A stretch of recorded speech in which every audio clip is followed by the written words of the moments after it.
नमस्कार दोस्तों, मैं हूँ पूर्वी शुक्ला और आप देख रहे हैं बोल्ड स्काई। नागा साधुओं की रहस्यमयी दुनिया आम लोगों की सोच से भी परे है।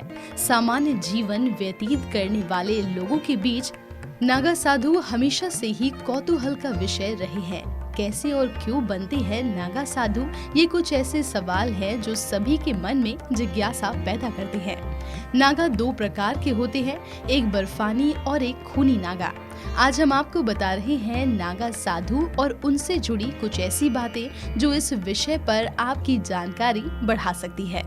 नागा साधु बनने की परंपरा के अनुसार सिर्फ हरिद्वार और उज्जैन में आयोजित होने वाले कुंभ में ही नागा साधु बनने की दीक्षा दी जाती है।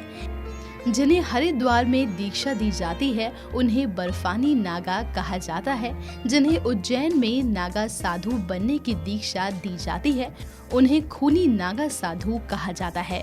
खूनी नागा साधु सैनिक की तरह होते हैं जो धर्म की रक्षा के लिए खून भी बहा सकते हैं। ये अस्त्र शस्त्र धारण करते हैं।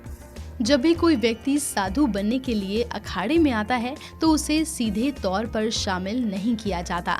पहले अखाड़े अपने स्तर पर उसकी जांच परख करता है और फिर उसके बाद ये तय किया जाता है उसकी दीक्षा उज्जैन में होगी या फिर हरिद्वार में। अगर ये व्यक्ति साधु बनने के लिए योग्य नहीं माना जाता तो उसे बाहर कर दिया जाता है। नागा साधु बनने की प्रक्रिया किसी अग्नि परीक्षा से कम नहीं होती। अखाड़ों में प्रवेश के बाद आरंभिक 3 वर्ष महंतों की सेवा में बिताने के साथ ही नियमों को समझने में व्यतीत होते हैं। इसी वक्त उनके ब्रह्मचर्य की परीक्षा भी ली जाती है। व्यक्ति को मुंडन करने के साथ ही उसे 108 बार शिप्रा नदी में डुबकी लगानी होती है। दीक्षा के साथ ही अखाड़ों के भीतर उनके 5 गुरु बनाए जाते हैं। उनको भस्म, भगवा और रुद्राक्ष जैसी 5 चीजें धारण करने को दी जाती हैं। उन्हें सन्यासी के तौर पर जीवन यापन करने की शपथ दिलाई जाती है। खूनी नागा साधु बनने की प्रक्रिया में उन्हें रात भर में ओम नमः शिवाय का भी जाप करना होता है। जब के बाद अखाड़े के महामंडलेश्वर विजया हवन करवाते हैं। उसके बाद सभी को फिर से शिप्रा नदी में 108 डुबकियां लगवाई जाती हैं। स्नान के बाद अखाड़े के ध्वज के नीचे उससे दंडी त्याग करवाया जाता है।